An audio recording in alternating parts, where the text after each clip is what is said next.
नमस्कार दोस्तों, आज हम बात करेंगे शेयर मार्केट के बारे में और मैं आपको बताऊंगा कि शेयर मार्केट कैसी किसी भी स्टॉक्स की प्राइस कैसे घटती है और कैसे बढ़ती है।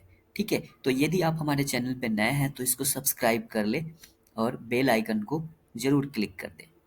तो आइए शुरू करते हैं। तो दोस्तों आज मैं यूज़ कर रहा हूँ ग्रो का ऐप और ग्रो ऐप पे हमारा अकाउंट है और कुछ इन्वेस्टमेंट भी है। तो आप लोग यहाँ पे देख सकते हैं मेरा जो इन्वेस्टमेंट है वो इतने पे लॉस में है। ठीक है, तो हालांकि मार्केट डाउन गया है पिछले एक महीने से, तो जाहिर सी बात है एक मैं ही लॉस में नहीं हूँ, बहुत सारे इन्वेस्टर जो हैं जो काफ़ी लॉस झेल चुके हैं और काफ़ी वो लॉस में है अभी भी, क्योंकि मार्केट लगातार डाउन गई थी पिछले एक महीने से। ठीक है, तो आज हम आपको बात करते हैं किसी भी स्टॉक्स की प्राइस कैसे बढ़ती है। और एक डे ट्रेडिंग यानी दिन की ट्रेडिंग में करते हैं तो आप कैसे आइडेंटिफाई कर सकते हैं कि स्टॉक्स की प्राइस बढ़ेगी या घटेगी। तो मैं आपको यहाँ पे कुछ ऐसे पॉइंट्स बताऊंगा जिससे आप ये पता लगा सकते हैं कि इस स्टॉक्स की प्राइस अब बढ़ेगी या घटेगी। ठीक है, तो आइए चलते हैं। सबसे पहले हमें यहाँ पे आप देख सकते हैं इंडेक्स जो है, इंडाइसिस जो है, निफ्टी है, सेंसेक्स है, बैंक निफ्टी है। तो मैं आपको एग्जांपल के तौर पे मैं निफ्टी को लेके चलता हूँ। तो सबसे पहले आपको निफ्टी पे क्लिक करना है। इस पे आप क्लिक करेंगे तो ग्रो ऐप में आपको यहाँ पे एक बताता है ओपन इंटरेस्ट। ठीक है, ओपन इंटरेस्ट हम देखेंगे पुट ओआई कितना है टोटल और टोटल कॉल ओआई कितना है। तो यहाँ पे दिखा रहा है पुट आई 15,46,221 है। ठीक है, और यहाँ पे जो टोटल कॉल ओआई है जो 16,87,000 है।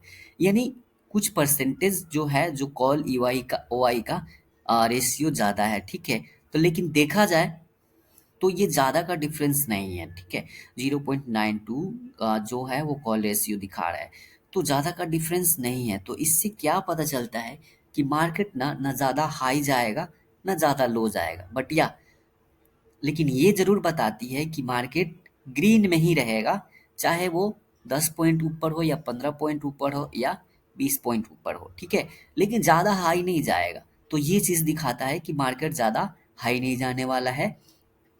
हाँ, लेकिन यही अचानक से चेंज होता है। अगर ये मान लीजिए कि 7 लाख है और ये 16 लाख है या 15 लाख है, तो डबल है। इसका मतलब है कि मार्केट तो भाई 100 पॉइंट से ज़्यादा ऊपर जाना ही जाना है। ठीक है, तो उस केस में हम इंडिकेट कर सकते हैं मार्केट ऊपर जाएगा। लेकिन यही अगर पुट रेशियो ज़्यादा हो और ये कॉल रेशियो कम हो, तो इससे होता है कि आज निफ्टी डाउन जाएगा। ठीक है, बढ़ेगा नहीं। तो ये हमें नोट करना है पुट वाई और कॉल वाई। और कॉल वाई ज़्यादा है पुट वाई से तो मार्केट ग्रीन में रहेगा, और पुट वाई ज़्यादा है कॉल वाई से तो मार्केट रेड में रहेगा। तो ये चीज़ होगी कि हमने इंडेक्स का पता तो लगा लिया कि भाई इंडेक्स जो है वो ग्रीन में रहेगा। अब हम किसी इंडिविजुअल स्टॉक्स को पैसे कैसे पता करेंगे कि वो आज माइनस में रहेगा, वो माइनस जाएगा अ, या ग्रीन में रहेगा। तो एग्जाम्पल के तौर पे मैं आईटीआई का एक स्टॉक्स ले लेता हूँ जो कि आज काफ़ी बढ़ा हुआ है, 42 रुपये बढ़ा हुआ है। एक शेयर पे 42 पॉइंट बढ़ा हुआ है।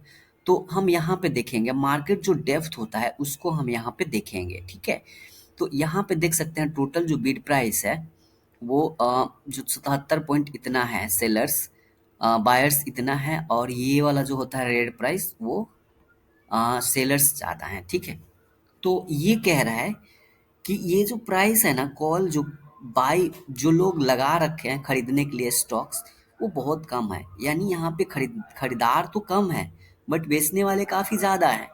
तो इसका मतलब ये होता है कि मार्केट बेचने वाला ज़्यादा है और खरीदार कम है, तो जाहिर सी बात है किसी भी चीज़ की प्राइस क्या होती है, घटती है।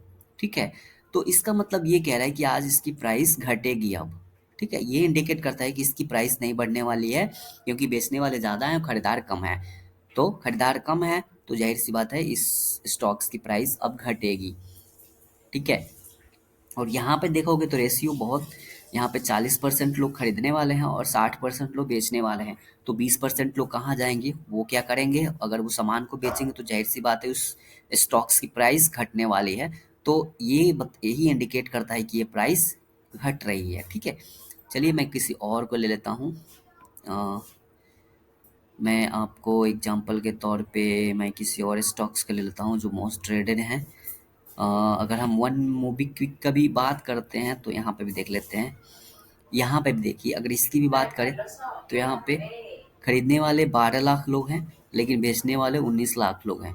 तो इसकी भी प्राइस नहीं बढ़ने वाली। ये भी प्राइस कह रहा है, मार्केट ये बता रहा है कि इसकी प्राइस अब घटने वाली है, क्योंकि खरीदार कम है और बेचने वाले ज़्यादा हैं। तो हमें ये चीज़ें ज़रूर देखनी है कि इसकी बिड प्राइस में कितने लोग बिड लगा रखे हैं और बेचने वाले कितने बेच रहे हैं। तो अगर बेचने वाले ज़्यादा हैं और खरीदने वाले कम हैं तो इसकी प्राइस बढ़ेगी। लेकिन हाँ, यही जस्ट अपोजिट हो जाए, जैसे खरीदने वाले तो ज़्यादा हैं लेकिन बेचने वाले कम हैं, ठीक है? तो अगर खरीदने वाले ज़्यादा हैं तो ज़ाहिर-सी बात है किसी भी स्टॉक्स की उस स्टॉक्स की प्राइस बढ़ जाएगी, दाम बढ़ने वाली है, क्योंकि खरीदार ज़्यादा है और बेचने वाले कम हैं तो उसकी दाम बढ़ने वाली है। तो इसी बेस पे ये भी काम करता है, कहता है कि भाई डिमांड तो ज़्यादा है बट सप्लाई कम हो रहा है, तो उसकी प्राइस बढ़ा दो उस प्रोडक्ट की। उसी तरह से यहाँ पे सप्लाई ज़्यादा है लेकिन डिमांड कम है। जब डिमांड कम होगी तो ऑटोमेटिक उस स्टॉक्स की प्राइस घटेगी, उस चीज़ों की प्राइस घटेगी। तो यहाँ पे भी स्टॉक्स में भी यही काम करता है कि अगर डिमांड ज़्यादा है और सप्लाई कम है तो उसकी प्राइस बढ़ेगी। यानी बेचने वाले ज़्यादा हैं और खरीदार कम हैं तो उसकी प्राइस घटेगी, और खरीदने वाले ज़्यादा हैं और बेचने वाले कम हैं तो इसकी प्राइस बढ़ेगी। तो इसी बेस पे स्टॉक मार्केट काम करता है, और ये चीज़ें आपको देखनी चाहिए ट्रेडिंग करते समय कि कितने खरीदने वाले लगे पड़े हैं और कितने बेचने वाले लगे पड़े हैं, ठीक है? उसके बेस पे ही आप आइडेंटिफाई कर सकते हो कि आज स्टॉक्स ऊपर जाने वाला है या नीचे जाने वाला है। तो दोस्तों, ये था जो ट्रिक है, जो आप कह सकते हैं कि एक तरह से ट्रिक है, जिससे हम ये अंदाज़ा लगा सकते हैं कि इस स्टॉक्स की प्राइस बढ़ेगी या घटेगी। फिर नेक्स्ट वीडियो में आएंगे किसी और ट्रिक्स के साथ, तब तक के लिए धन्यवाद।